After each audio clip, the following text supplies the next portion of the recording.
Today we'll be talking about the medical condition with the main symptom of fainting called POTS, also known as postural orthostatic tachycardia syndrome, affecting not only daily life but also moving positions.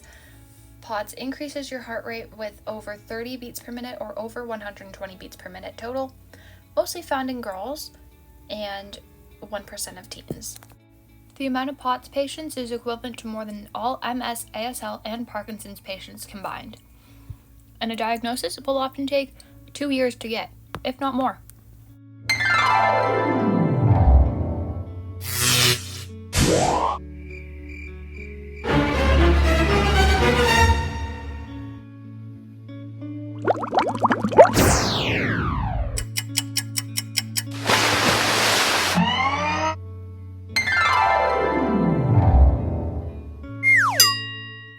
My POTS survival guides include some things that I found on the internet and some things that I use in my regular life.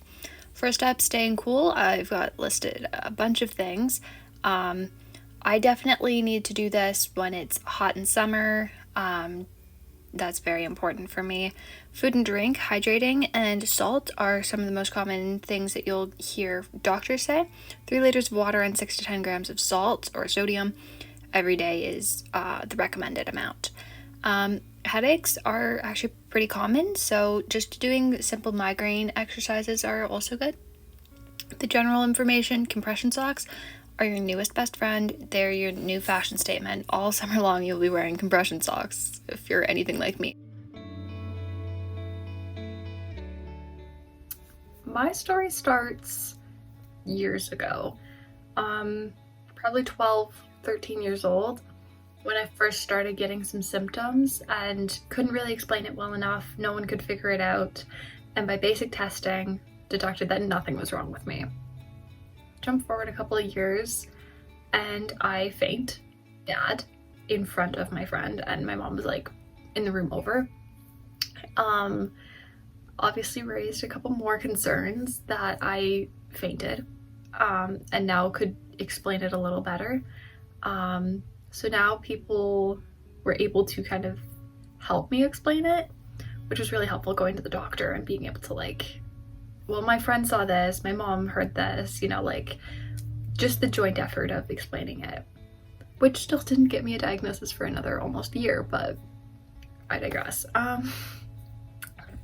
After that first appointment, kind of talking about it, we waited a couple months seeing how things progressed, and everything stayed the same. It was basically all the symptoms I had been experiencing for a couple of years now. I've probably had these symptoms that continue to worsen. They were better before, and now they just keep getting worse. So I've had them for a couple of years now, and the dizziness just gets worse, which sucks, but it develops in your teens more, I guess. So that's where I'm at.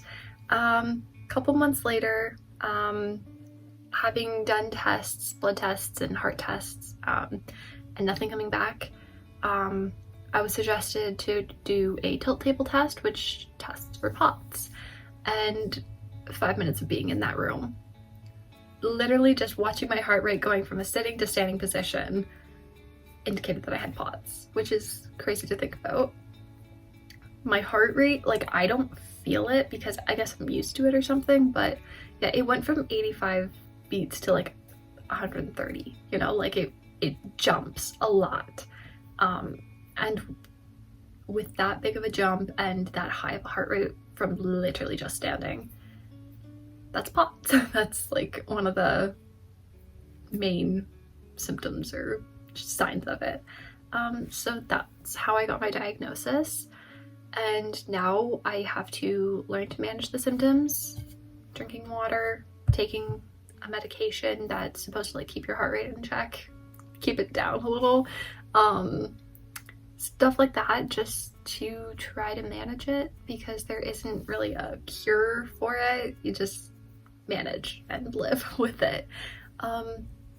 Yeah, I wish there was something more you could do, because it doesn't stop the disease and fainting and whatever, and like having the symptoms worsen sucks. But yeah, that's kind of how POTS worked for me, and I hope my story can help someone.